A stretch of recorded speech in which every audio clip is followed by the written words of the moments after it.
Hello class 10 children. Now as you all know, we are doing part A, employability skills, and in that we are doing self-management skills. Yesterday in the topic I dealt about what is stress and what are the various causes of stress and what is the importance of stress management. Why do we need to manage the stress? Now today first the topic is self-reliance, that is the ability to work independently. Now before that, just I would like to discuss stress management techniques. Now stress is a mental state where one is not able to fit in with the situations that are present in the environment. Physical signs which may lead to stress are breathlessness, dry mouth, indigestion, while at the mental level, the signs of stress are impatience, irritation, anxiety, frustration, boredom, etc. Now, in order to avoid these or in order to just remove these stress, there is a combination of the following activities that can help in stress management. So the first one is physical exercise. When stress affects the brain, rest of the body also feels the impact. So physical exercise in the form of walking, skipping, or participation in any sports, it has been found as a measure of relieving the stress, because these exercises, they stabilize your mood, they improve your self-esteem and induces sleep. Now next is yoga and meditation. Yoga is a school of Hindu philosophy that reduces the stress. It includes a series of postures and breathing exercises which are practiced to achieve the control of your body and mind. While meditation is a practice where an individual is supposed to focus his or her mind on a particular object, thought, or activity to achieve mental peace. Then the third way is enjoying. Recreational activities like watching movies, attending concerts, playing games, involving in any adventure sports, dancing, singing, and even sketching. It can help the individuals to relieve the stress and it helps to manage the stress. Then the fourth one is going on vacations with family and friends. Vacations provide an opportunity of taking a holiday from our routine and appreciate different facets of life. Vacations can be taken up with friends and relatives to far-flung attractive location. So vacationing also helps in de-stressing individuals. You must have heard in movies that when a person is under mental stress, that even the doctor advises him or her to visit a hill station. Then next is taking nature walks.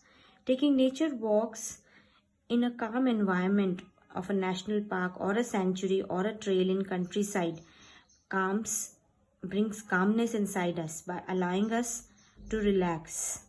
So these are the various stress management techniques. Now next is self-reliance, or the ability to work independently. Now every individual on this earth who has been sent by God has been blessed with his or her own talents. The individuals who take the responsibility to work independently, they needs to be supervised for the task completion. Now first of all, what are the benefits or the importance of working independently?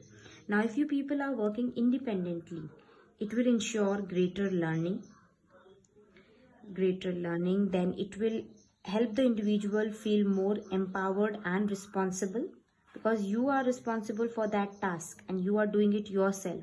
So it will give you mental peace and calm also. Then it provides flexibility to choose and define working hours and working mechanisms. Failure and success of the task assigned are accounted by the individuals.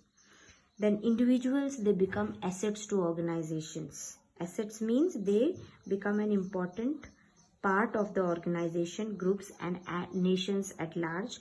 And lastly, it ensures creativity and satisfaction amongst the individuals. So these are the various benefits of working independently. Then how can we enhance our ability to work independently? We can work independently only if we have complete knowledge of what we are doing. So there are various ways in which we can ensure that an individual's ability to work independently is enhanced. So first one is your self-awareness. Self-awareness means a conscious knowledge of our own self, capabilities, feelings, our own character. That is known as self-awareness. So it helps the individual to chart their ways of working independently. They try to focus on their strengths to become successful in various areas of life. They become aware of their strength as well as weakness. So first one, the ability to work independently can be enhanced by self-awareness, by knowing about oneself. Then self-motivation. Self-motivated individuals have an inner will to do something, to achieve their goals without any external pressure for award or appreciation. It is a life skill and it must be necessarily developed. Then self-regulation. Self-regulation guides independent individuals as it helps them consider long-term consequences rather than just feelings for certain time. It leads to a responsible and a value driven behavior. That means if we are able to self control ourselves and we are able to work the way that we want according to the rules, because there is different ways of doing the same task, so it will help you the ability to enhance of working independently. Self-regulation will inculcate discipline that will help in consistent efforts to move towards the goal. So children, this is the end of the unit, that is self-management skills. To conclude, I would just say that in this unit you have studied basically what about stress management, and self-reliance, that is ability to work independently. So that's all for today. Thank you and have a nice day.